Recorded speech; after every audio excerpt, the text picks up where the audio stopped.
through my head, but I just didn't understand it. And so then I started to understand it far more when these people started to come through and explain it. Now these people, as I say, were very, very smart. They were like speaking 4 or 5 languages, and in Brazil it's very common for people, say in a group like we have here, for a group to actually have half of those people could incorporate spirits. It's just very, very, I know it's astonishing stuff, but it's, bless you. Excuse me. That's a good sneeze. I like that.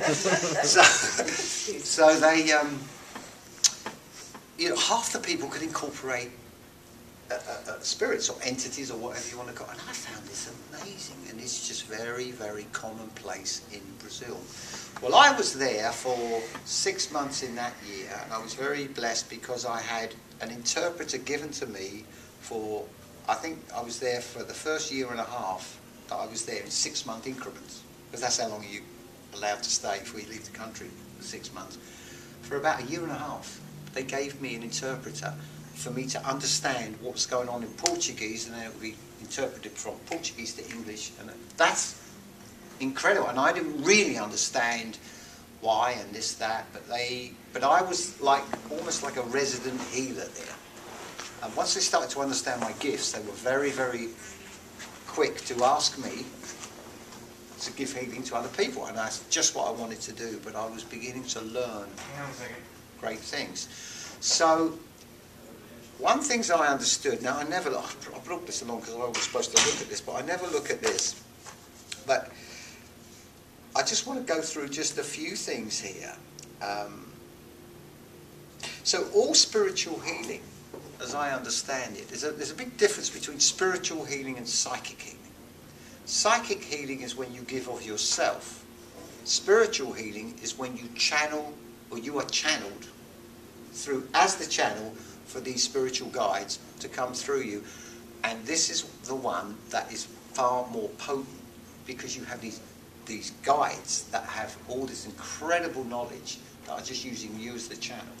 And when the whole idea for me of spiritual healing is to actually touch the soul.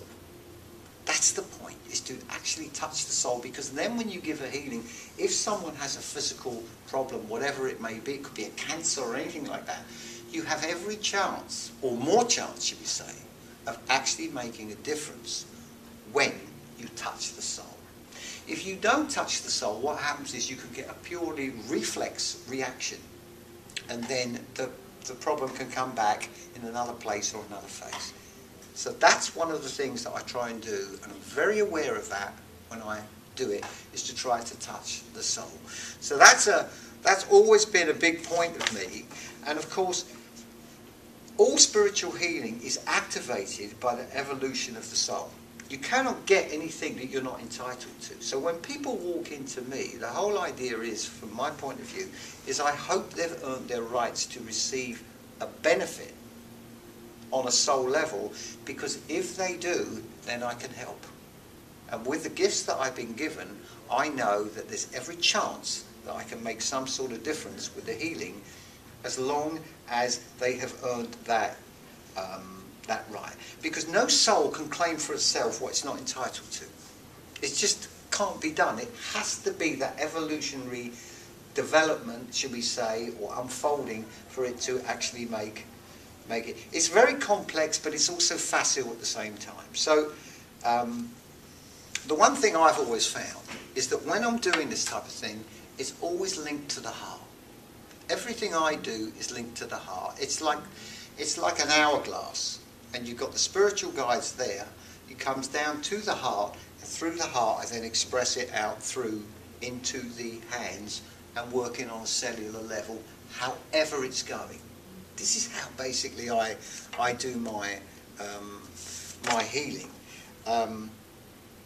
So spirit really is expressed through the mind, which is the seat of the consciousness, and that regulates the body for basically all of us.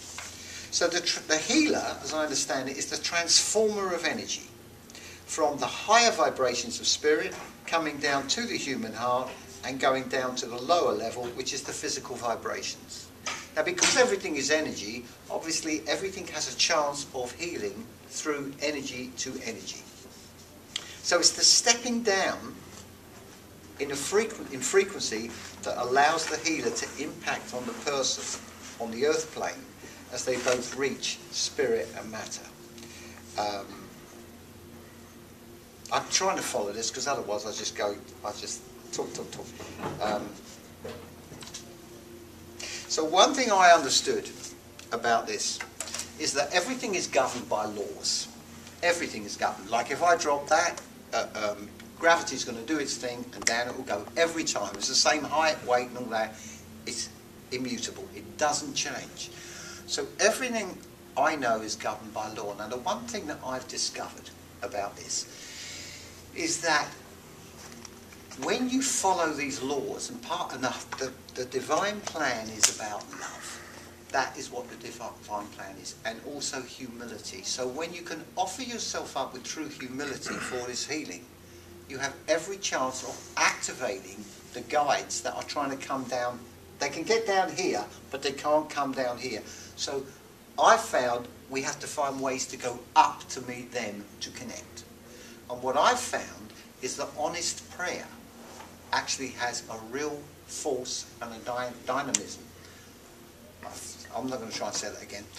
And that actually makes the difference. So the whole point is that when I give a healing, what I do is I actually hold the hands of the person in front of me and I say, "Oh, great white spirit, please use me as the instrument for your son stroke daughter in their time of need." I then start to feel the things happening and the guides assembling. Then I come round, I open, balance and align the top chakras, and I come down to the bottom ones. I come round to the person and I ground their feet into Mother Earth, and I take their hand while I'm on my knees and I say that prayer again.